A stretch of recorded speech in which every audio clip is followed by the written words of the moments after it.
All right. So as I said, we are at the almost end of verses of the 18th chapter. And okay. And next Thursday, I am not here. So I really wanted to finish the 5 shlokas which we will be doing today. So it might take slightly longer than usual, but do try to stay logged on. So today we are starting with the 74th shloka of the 18th adhyay. Let's chant it together. Sanjaya uvacha ityaham vasudevasya parthasya cha mahatmanaha samvadam imamashrawsham adbhutam romaharshanam. Now it is Sanjay who is speaking, and if you remember, Sanjay is the one who is with Dhritarashtra in the palace. He's not on the battlefield, but he has been able to hear and see everything that is going on. And now Sanjay is concluding the entire narration of the Gita.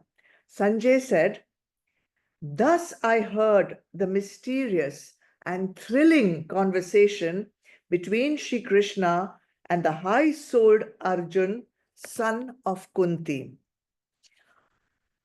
So this entire Gita is in the form of a dialogue, in the form of a conversation between Shri Krishna and Arjun, and we are hearing the spoken word of Bhagwan. So I thought that it would be a good opportunity to discuss the 4 levels of speech. We all know only one level, which is the level that we are talking right now. But there are actually 4 levels of speech, and different sadhaks with different levels of maturity would be able to connect with the different levels of speech. So let's go to the first one. Is called Vaikhari. Vaikhari is the grossest level of speech, and it is the spoken word, exactly what I'm doing right now. And it manifests in the mouth, in the throat, and it uses the voice. This level of speech will be used to express everything in the world, past, present, future, actions, experiences, and it is an expression of Kriya Shakti, or an expression of the power of action, because it is expressed or it is used by the voice, which is a organ of action. Subtler than this level of talk, which we are doing right now, is called Madhyama. Madhyama is subtler than Vaikhari, and it doesn't manifest in the mouth or the tongue or the voice box. It manifests in the senses, and the sound emerges through the breath. Difficult for us to understand that, but that is the subtler level of Shabda. This level of conversation, or this level of sound, is used internally. There could be an internal dialogue, there could be an internal monologue. So it is at the level where you are analyzing, evaluating your thoughts before they become the spoken word. So Madhyama precedes Vaikhari, and it is at the level of thought, not at the level of mouth. So this is Gyan Shakti. It is using Gyan Shakti, or the energy or the power of thought, knowledge. Of course, depending, it could be using the power of knowledge, or it could be also lack of knowledge. So Vaikhari, gross; Madhyama, thought. Subtler than the thought also is Pashyanti. Pashyanti comes from the word Pashyati, which means to see. This is more subtle than even the thought level of Shabd. Because Shabd, even when you think, you're using words. But this is a level even subtler than the word used in thought. And it is the level where the sages express themselves, almost as if it is Ishwar himself who is expressing himself through the heart of the sage. So, pashyati meaning to see. So, this is at the level of image in the mind.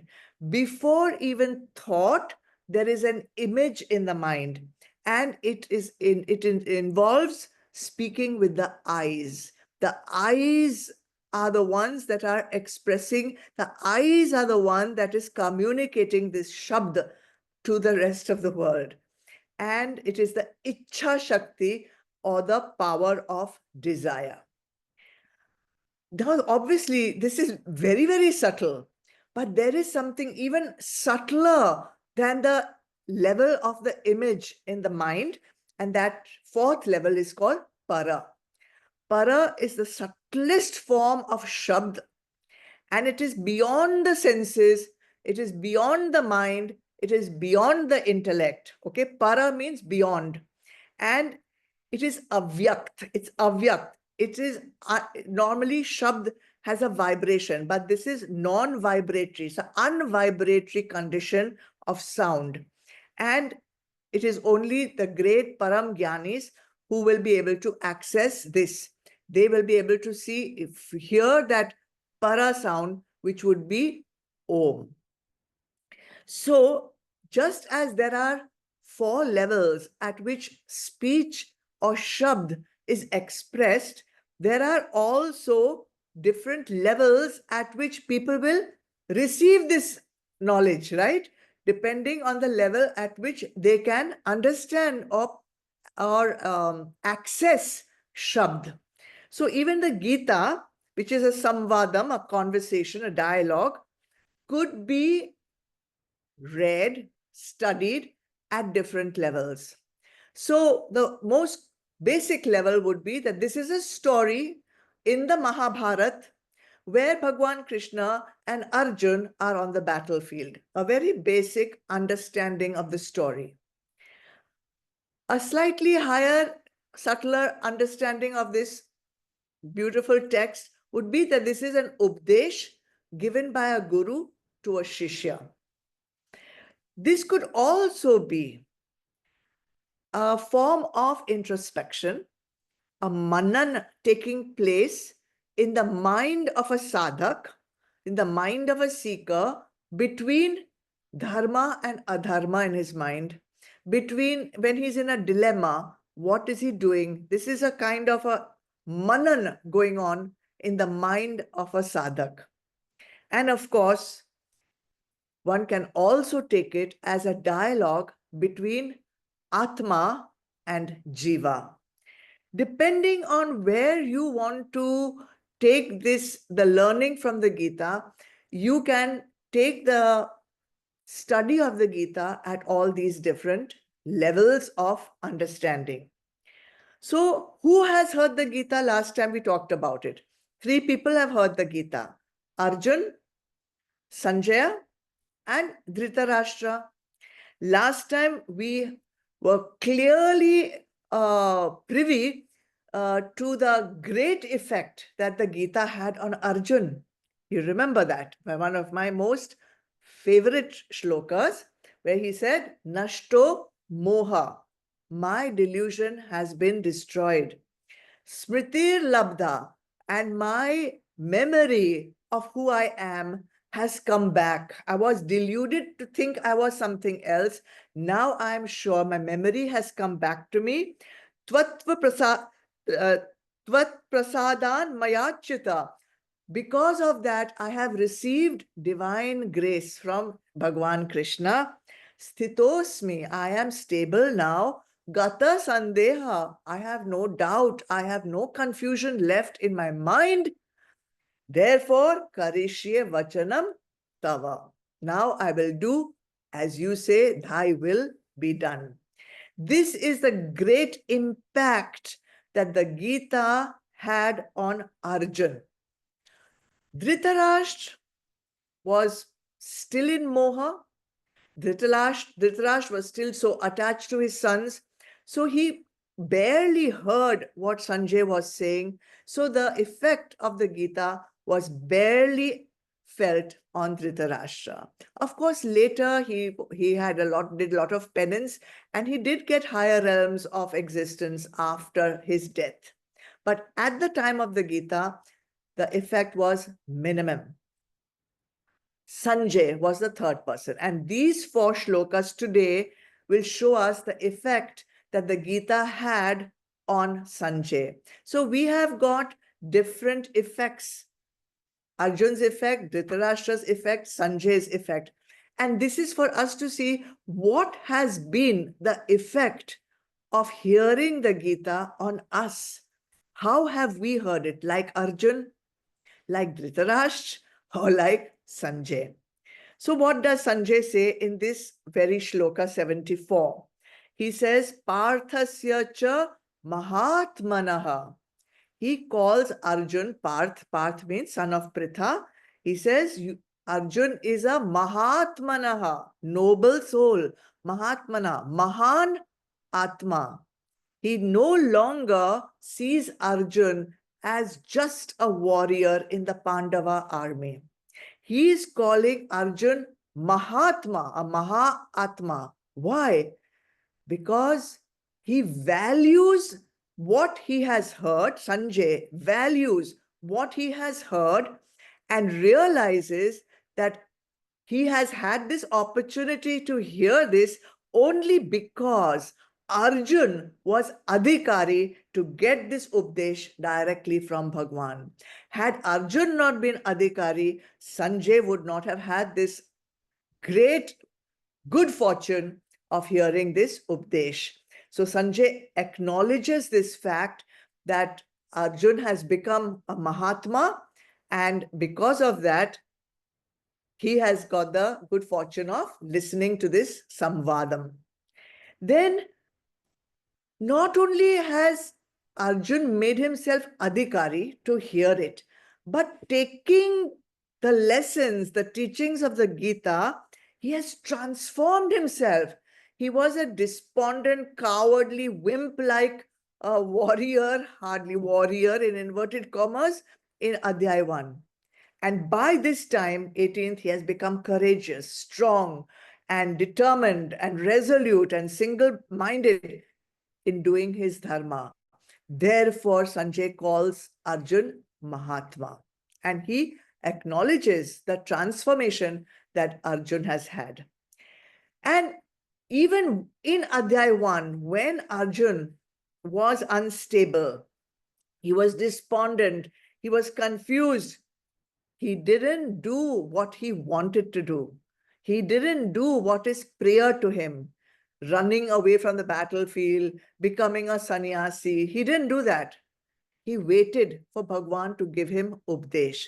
And then he said, I will do. He asked Bhagwan, what should I do that is for my highest good, Shreya? So for that reason also, Sanjay acknowledges the fact that Arjun is a Mahatma. Also, Sanjay was confused about his dharma. But at that stage also, he didn't do adharma. Neither did he do paradharma. He waited for Bhagwan to tell him what is his swadharma. And therefore, he surrendered to the Guru. And this had a big impact on Sanjay.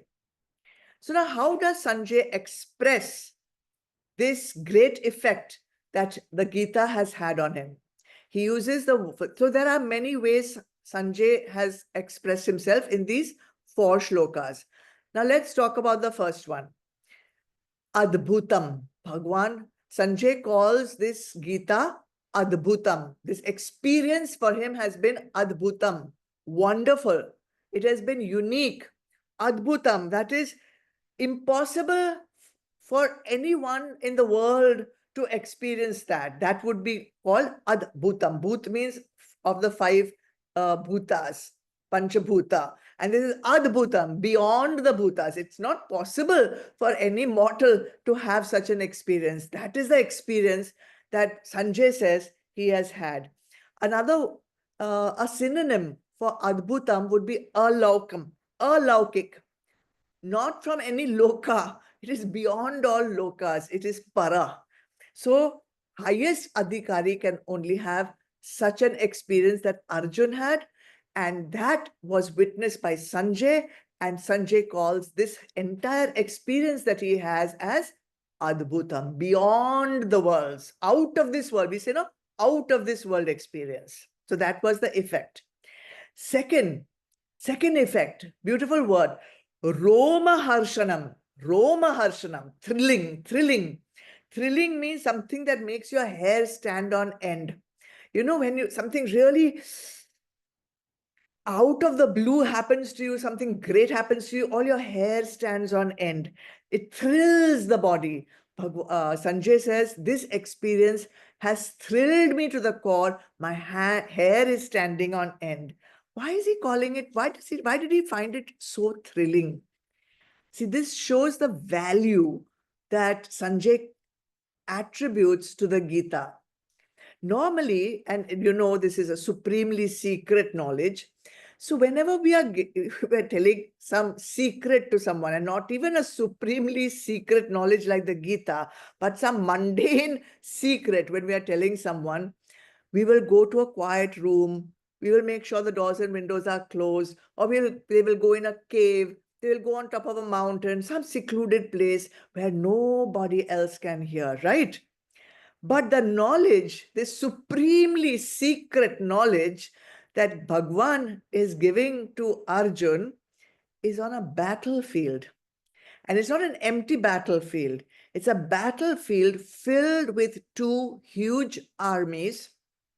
And yet, no one but Arjun and Sanjaya are hearing this, and through Sanjaya, Dhritarashtra.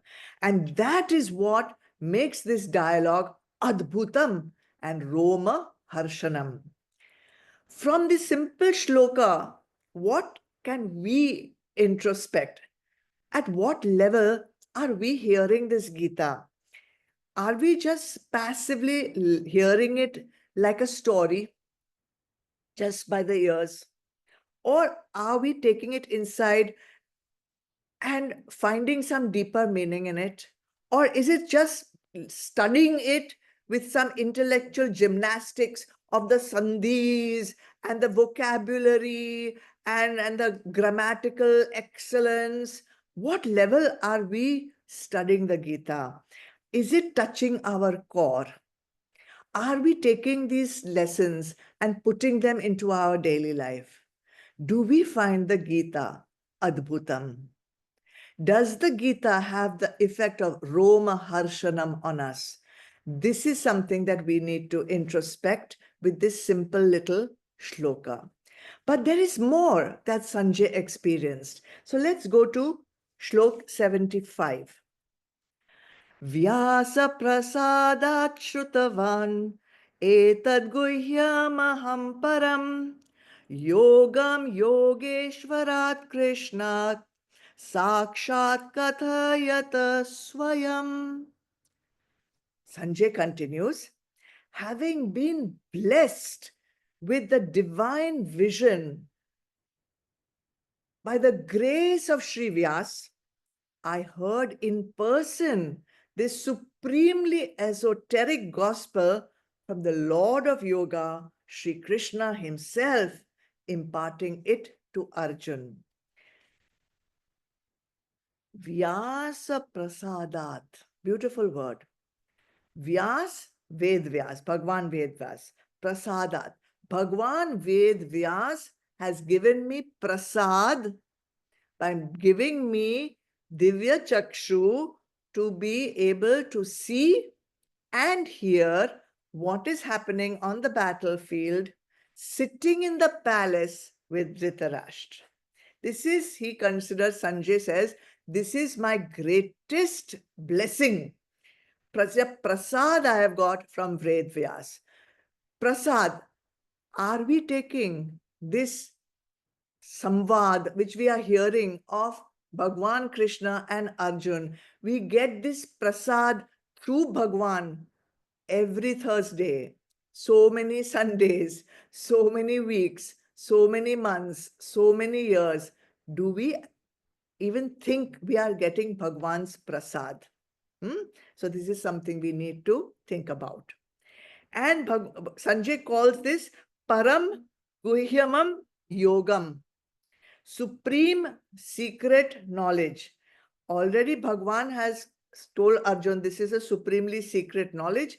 And by Sanjay repeating these words, he is acknowledging and accepting and validating that, yes, I also consider this prasad that I've received from Ved Vyas as supreme knowledge. Why supreme? Because it will liberate the one who hears this correctly. It will liberate that person from endless cycles of life and death. This is the effect that the Gita has had on Sanjaya. Anything else? Yes, he's not only received this knowledge, but directly from Bhagwan Krishna himself. Directly, he's seeing Bhagwan there in front of him, and it's the words are coming out, shabd is coming out from Bhagwan's lips, from some Bhagwan's mouth. This makes the Gita as authentic as the Vedas. Because Vedas is what was given directly by the gods. And this is also given directly by Bhagwan Krishna. So Sanjay's value of the Gita is equal to the Vedas. That is why Sakshat Swayam Bhagwan has given me this prasad through the good fortune of Ved Vyas. Now, why do you think Sanjay is repeatedly saying that I have got this supremely secret knowledge, and it is coming directly from Bhagwan Krishna, and Bhagwan Krishna is directly telling all this to Arjun, who is on Arjun's chariot? Why do you think he's repeatedly telling Dhritarashtra this? Because he wants Dhritarashtra to become aware that the charioteer on Arjun's chariot is not just Arjun's Sakha, not just Arjun's, good counselor. He's not just Devaki's son. He's not that cowherd. He is Yogeshwara himself. He is Bhagwan himself. Dhritarashtra, wake up. Do you know who is on Arjun's chariot? I have seen with my own eyes. It's Bhagwan himself. He's cautioning Dhritarashtra. Your Kaurava army may be very large, much larger than the Pandavas' army. Bhishma Pitama, the greatest warrior, may be in your Kaurava army. But Yogeshwara, Bhagwan Krishna, is on Arjun's chariot. He's on the side of the Pandavas. And wherever Bhagwan Krishna is, that side only will win. He's cautioning Dhritarashtra, even now, stop the war. Remember, the war has not yet started. Only conches were blown. But Dhritarashtra, in his moha, in his delusion, in his attachment, he doesn't take the hint from Sanjaya. And that is how the whole Mahabharata gets fought. Again, a simple shlok like this is something for us to learn. What can we learn from this? No matter how rich we are, no matter how powerful we are, no matter how strong we are, if God is not on our side in our army, we cannot win this war. What is this war? Life. Whichever side God is on will always win. Therefore, choose the side of God. Do not choose the side of wealth, power, arrogance, strength, sansar, luxury. Leave it. Choose the side of God. Keep God in your chariot and let God hold the reins of your life. Simple lesson from this one very, very simple, innocuous shloka. But there is more that Sanjay felt. Let's go to number 76. Rajan sansmritya sansmritya samvadam imam adbhutam keshavarjunayo punyam rishyami cha muhurmuhu. Remembering over and over that sacred and mystic conversation between Bhagwan, Sri Krishna, and Arjun, O king. I am in ecstasy again and yet again. The next word Sanjaya uses to describe the Gita is punyam, sacred, sacred. This is not just any old knowledge. This is a sacred knowledge because it removes all karma. It liberates you. That is why it is such a punyam. Just by hearing it, as we have seen earlier, just by hearing the Gita, you will go to higher realms of lokas, higher realms of existence in afterlife. Just by studying the Gita, your mind will become stable, silent, and in that clarity of mind, you will be able to understand and implement the teachings of the Gita and work towards your Sadgati. And just by teaching the Gita, you will be liberated from endless cycles of life and death. That is the value that Sanjay is expressing on the Gita. What are we doing with the Gita is something that we really need to figure out. At least from now, try to see all the things that Sanjay is seeing in the Gita and make this Gita your pathway to highest spiritual goal. Bhagwan Sanjay says, Rishyami cha muhur muhu. I rejoice again and again. You can just imagine the joy that Sanjay is feeling in his heart, almost as if not blood is running through his heart and veins. Blood vessels are filled with joy. Rishyami, almost like it's reminds me my hriday. Rishyami, my hriday is filled with joy. There's no blood. There's nothing else. The nutrient that's keeping me alive right now is the joy that I'm feeling of hearing the Gita spoken directly by Sri Krishna, who he sees clearly as Bhagwan. And again, I'm feeling this joy. This continuous joy is flowing through my heart. You know, whenever we experience something really awe-inspiring or something that is very uplifting, we keep talking about it again and again. We can't stop, right? Like those of us who went to Kailash Yatra, for how long we kept on talking about it, or Ayodhya Yatra.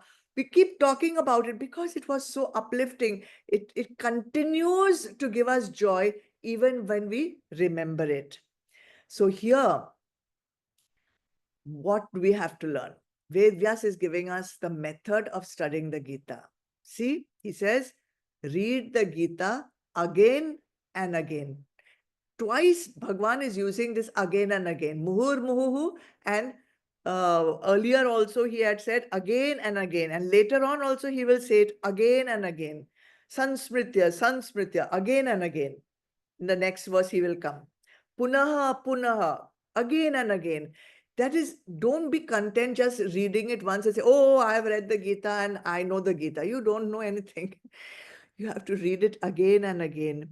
And then again and again, keep discovering the layers and layers of truth that, will be almost excavated as you dig deeper and deeper into the scripture.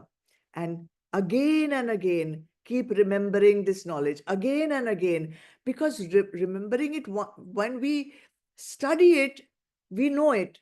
But when we need this lesson, when we need this teaching in our life, we forget it. So Bhagwan says, remember it again and again, not just reading once and forgetting. So when we had finished studying the Gita many years ago, and I declared that we are going to start studying it all over again.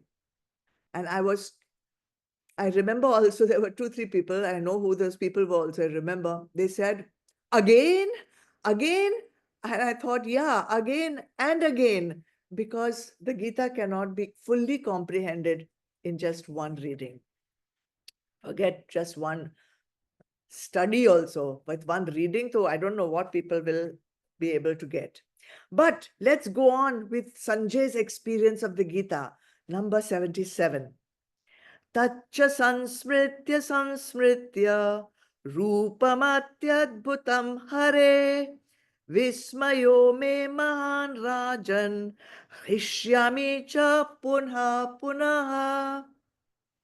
Remembering also again and again that most wonderful form of Sri Krishna, great is my wonder, and I experience the bliss of ecstasy over and over again.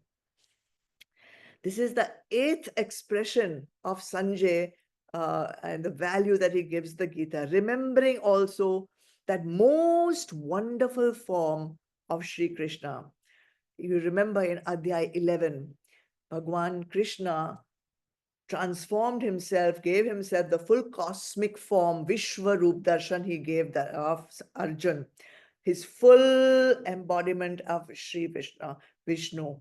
And anyone, even Arjun, was like scared, it was awed, it was absolutely inspired by seeing that. And even far away in the palace, Sanjay had a similar experience.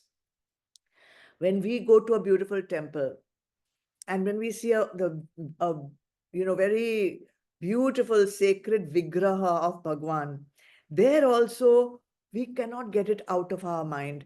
There also it impacts us so deeply in our heart that we, even when we go away from the temple, we keep seeing it again and again in our mind. We are enthralled, we are awed. And that is what Sanjay is expressing here, that Vishwarup Darshan of Sri Vishnu that he saw. And because of that, he says, Vismayo me mahan, great is my wonder. Vismayo. Smaya is pride, arrogance. Vismaya is astonishment without any ahankar, without any pride. See, what happens is Sanjay could have very well thought of himself as very privileged. I am the one, the blessed one. I am the chosen one who has been blessed with Divya Chakshu. Ved Vyas chose me to have Divya Chakshu. But that is not what Sanjay is feeling right now. Here, by saying Vismayo, he's expressing his humility. He's humbled by the experience. He's not arrogant about the experience. He's humbled. He feels blessed, but there is no ego in the wonder. Okay. And the fact that after so many shlokas, he says, Rajan, O king. So in that simple word, O Rajan, we can make out that Sanjay is almost feeling gratitude to Rajan, Dhritarashtra, that it is because of you, he's acknowledging that fact, it is only because of you that I have got this blessed opportunity. So in these 4 shlokas, 74, 75, 76, 77, Sanjay has expressed his ecstasy 9 times, and he cannot control the joy that he feels. That brings us to the last shloka of the 18th Adhyay. Yatra Yogeshwara Krishno, Yatra Partho Dhanurdharaha, Tatra Shrir Vijayo Bhutir, Dhruva Nitir Matir Mama. Wherever is Bhagwan Shri Krishna, the Lord of Yoga, and wherever is Arjun, the wielder of the Gandiv bow, glory, victory, prosperity, and unfailing righteousness will surely be there. Such is my conviction. Such is my conviction. This shloka apparently is still under Sanjaya Uvacha. But do you think that after being in so much ecstasy and unable to control, his hair is standing on head, unable to control his awe and wonder, do you think that Sanjay could have been in a position to give the concluding statement of the Gita, let alone say, such is my conviction? So, although this comes under Sanjay Uvacha, most probably this is the parting shot of Bhagwan Ved Vyas, his conclusion of the Gita given through the words of Sanjay. What exactly is Bhagwan Ved Vyas telling us in this concluding shloka? He refers to Bhagwan Krishna as Yogeshwara Krishna. Yogeshwara. Yogeshwara means one who has attained the perfection of yoga, right? Supreme among the yogis. So here Bhagwan Krishna has been given the title of Ishwar, Yogeshwar, Ishwar, who is the bestower of yoga or union. He can also be taken as the supreme enlightened guru, the one who has pure spiritual wisdom. That is why he is a Yogeshwar. And it could also be taken as the Atma, the self, who is calling out to the Adhikari Shishya, come, take Sharan in me. Atma is talking. So that is Yogeshwara. Wherever there is Yogeshwara, wherever there is Atma talking to the Adhikari Shishya, wherever there is an enlightened Guru talking to an Adhikari Shishya, wherever there is Ishwar talking to the Adhikari Shishya. So who is this Adhikari Shishya? Partha, Arjun, son of Pritha or Kunti. Here, Partha represents the mumukshu, the genuine spiritual seeker. What makes him adhikari? To receive the kripa or the grace of the Guru. That is his entire evolution through the 18 adhyayas of the Gita. He is also called Dhanurdhara.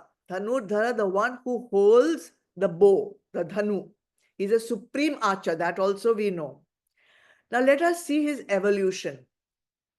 Remember Adhyay 1. He was so despondent, he was so disillusioned that he dropped his bow and sank to the bottom of his chariot. Last shloka of Adhyay 1. And it continued in Adhyay 2, where he simply declared, I will not fight, and then he became silent. That was his condition. From there to the 18th Adhyay, there we see the transformation of Arjun. We see him surrendering to the Guru, his Bhagwan. We see him ready to face the challenges that life has brought to him. We see him ready to do his dharma. We see him ready to do his purusharth. He picks up his bow, Dhanurdhara, and becomes Dhanurdhara once again. So, Arjun, the Adhikari Shishya, Bhagwan Krishna, Ishwar himself as the enlightened Guru, when this Adhikari Shishya and the enlightened Guru come together and merge as one, there will always be four things is the conviction of Ved Vyas. The first one is Shri, prosperity. When these two come together, there will be prosperity. What prosperity? Not material prosperity, but the prosperity of wisdom, the prosperity of spiritual knowledge, which brings immortality. That Shri. Second, there will always be Vijaya, victory. not the outer victory on the battlefield, but the inner victory in the battlefield of our mind, in our antakaran, the battlefield where we are fighting for peace against agitation. Peace will win, stability will win, silence will win. We will be able to be victorious over our vasanas, over our gunas, over our sanskars. So when the enlightened guru and the adhikari shishya come together, then there will be prosperity, there will be victory, there will be bhuti, abundance of fortune, abundance of fortune. Meaning, Bhagwan has declared, even in the 9th Adhyay, which we just chanted, Bhagwan says, you don't worry, take Sharan in me. I will take care of you. Yoga Kshema is the word he uses. I will provide you with whatever you need. And I will also protect whatever you have. That is the abundance of fortune. Why are you worried about your future? Come, take Sharan in me. When the enlightened Guru and the Adhikari Shishya come together, there will be Shri, there will be Vijay, and there will be Bhutir. And the fourth thing, Niti. Niti means policy, but here what it means is Dharma. There will be Dharma. And Dhruva Niti is written there. You will be established in Dharma. Dharma will be established. Spiritual discipline will be established. But for that, the enlightened Guru and the Adhikari Shishya must come together. Then these four things will automatically get established. The first word in the Bhagavad Gita is Mama. And the last word in the 18th Adhyay is Dharma. So the entire Gita brings together Mama Dharma or my Dharma. And this is what the Gita is teaching you and me. What is my Dharma? What is your Dharma? We can summarize it by these two or three things. This is Moksha Sannyas Yoga, right? This 18th chapter is Moksha Sannyas Yoga. So what is the sannyas part? Renounce. What to renounce? The false values that you have put on your life. Renounce your false identity. Renounce your vasanas. Renounce your avguns. Sannyas. Take sannyas of that. And then rediscover your true purpose in life. Rediscover your true identity.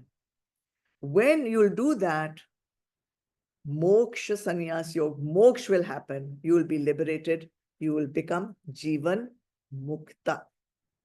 This is Bhagwan Ved Vyas is offering his prasad to Arjun, his prasad to Sanjaya, his prasad to you, and his prasad to me. What you do with this prasad is up to you. And I will leave you today by quoting the 63rd verse of the 18th Adhyay. Okay. Before I do that, let me tell you, next Thursday, I am not here. So there will not be any chanting or Thursday satsang next week. We will once again resume in February. So before I conclude, let me read out the 63rd shloka to you. Thus has this wisdom, the most profound secret of all secret knowledge, been imparted to you by me, Bhagwan Krishna. Deeply pondering over it, now do as you like.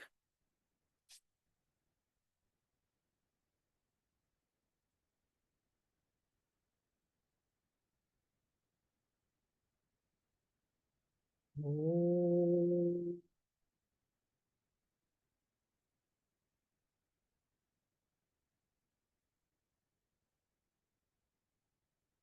Om.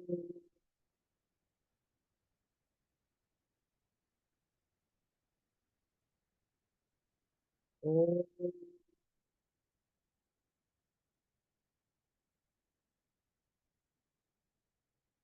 Asatoma Sadgamaya Tamasoma Jyotirgamaya Mrityurma Amritam Gamaya.